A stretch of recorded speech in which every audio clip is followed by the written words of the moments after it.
बंगाल की बात कर लेते हैं। बंगाल इलेक्शन का अपडेट यह है कि कुल 294 सीटों में से 291 सीटों पर कल ममता बनर्जी ने अपने कैंडिडेट्स ऐलान घोषित कर दिए।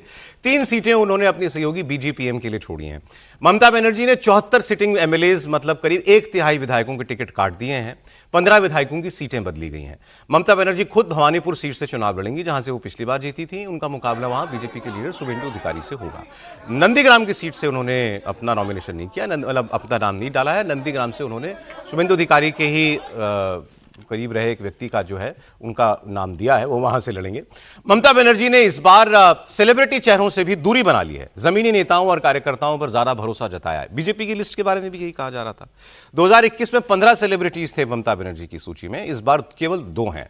इसमें 52 महिलाएं हैं, 47 उम्मीदवार अल्पसंख्यक समुदाय से हैं, 40 साल से कम उम्र के 42 कैंडिडेट्स हैं, 95 कैंडिडेट्स SC/ST समुदाय से हैं। और ममता बनर्जी कल बहुत फायरी एक प्रेस कॉन्फ्रेंस भी उन्होंने की। उन्होंने कहा कि इस बार बंगाल जीतेगा, ये दिल्ली के लड्डू नहीं जीतेंगे। अब दिल्ली के लड्डू किस लिए कहा उन्होंने, इसकी बात हम लोग कर सकते हैं। बहुत नाराजगी उनकी चुनाव आयोग को लेकर के भी थी कि चुनाव आयोग के बारे में उन्होंने कहा कि भाई अब और कुछ नहीं रह गया है, अब यहां मंच लगाओ और अब कैंपेन शुरू कर दो बीजेपी के लिए, बाकी सब काम आप लोग जो हैं वो कर चुके हैं। फिर उन्होंने ये भी चेतावनी दी कि जिस तरीके से प्रशासनिक तबादले किए गए हैं चुनाव आयोग के द्वारा, अगर कोई अनटूवर्ड घटना हो जाती है बंगाल के अंदर तो इसकी जिम्मेदार बीजेपी और चुनाव आयोग होगा, मैं नहीं।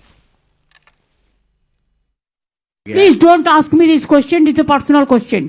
My party list I have announced.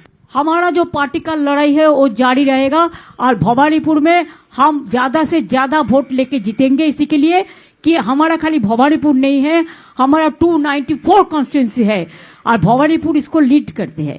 4 में आएंगे, बीजेपी विदाई लेंगे। जिसका कोई विकास नहीं होता है उसका विनाश होता है। कोई विकास नहीं किया, खाली पॉकेट में पैसा पूरा, नोटबंदी किया, अनएम्प्लॉयमेंट बढ़ाया, झूठ बोला, लूट किया, जनता को नाम कटा, एनआरसी क्या और क्या क्या है, सेंसस टाइम में नहीं करता है। मैंने तो सुना इलेक्शन का बाद में वो डिलिमिटेशन भी करेगा, लेकिन वो डिलिमिटेशन करेगा पहले पब्लिक उसको डिलीट कर देगा।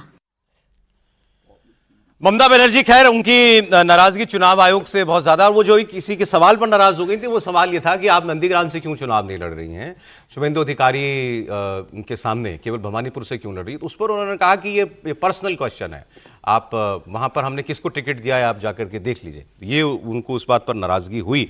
अब आप शुभेंदु अधिकारी का कॉन्फिडेंस देखिए। उन्होंने एक तो बीजेपी ने इनसे एक दिन पहले लिस्ट जारी की। शुभेंदु अधिकारी ने उन दोनों सीटों पर मतलब शुभेंदु अधिकारी को उतारा गया जहां से उन्होंने ममता बनर्जी को हराया था और जहां से दूसरी सीट से ममता बनर्जी जीती थी। अब ममता बनर्जी उनमें से एक ही सीट पर लड़ रही हैं। उन्होंने अपनी सीट बदली नहीं, जहां से जीती उसी पे लड़ रही हैं। लेकिन पूछने वाले पूछ रहे हैं कि भाई आप भी दोनों पे लड़ जाती हैं, एक बार नंदीग्राम पे भी लड़ जाती हैं। आपको पिछली बार जहां से हराया था शुभेंदु अधिकारी ने, आप वहां पर हिसाब बराबर कर लेती। ममता बनर्जी इस चक्कर में नहीं पड़ी। उन्होंने वहां से उनके किसी शुभेंदु अधिकारी के ही जान पहचान के आदमी को उतार दिया।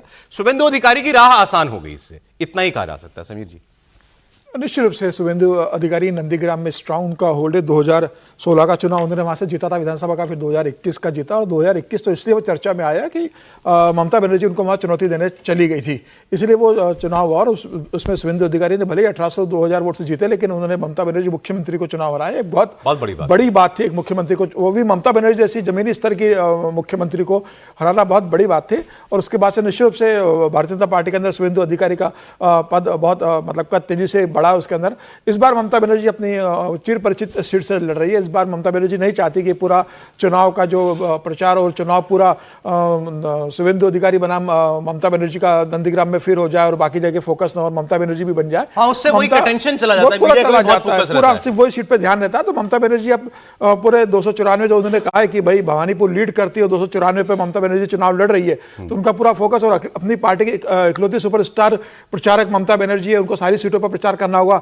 इस बार इतना भी समय नहीं है। बीजेपी की लिस्ट देखिए, आपने कहा था कि अच्छी लिस्ट है ये, इनकी लिस्ट देखिए आपने। नहीं, मुझे लगता है कि अब 15 साल का जब चुनाव लड़ने जाओगे, 3 बार चौथी बार मुख्यमंत्री बनने जाना, तो आपको ऐसी ही सूची निकालना पड़ेगी। 74 अगर आप विधायकों का टिकट काटो तो एंटी इनकम्बेंसी का असर दिख रहा है आपके उसमें, 15 सीटें बदलने का असर दिख रहा है। लेकिन उसके बाद भी ममता बनर्जी ने बहुत अच्छा सीट निकाली। इसमें लगता है कि रीजनल पार्टी में अगर कोई पार्टी थोड़ा ध्यान रख के अगर उम्मीदवार देती है तो मुझे लगता है कि ममता बनर्जी का रिसर्च दिख रहा है। अब टफ फाइट दोनों के बीच होने जा रही है, लेकिन सरकार भारतीय जनता पार्टी बनाने जा रही है।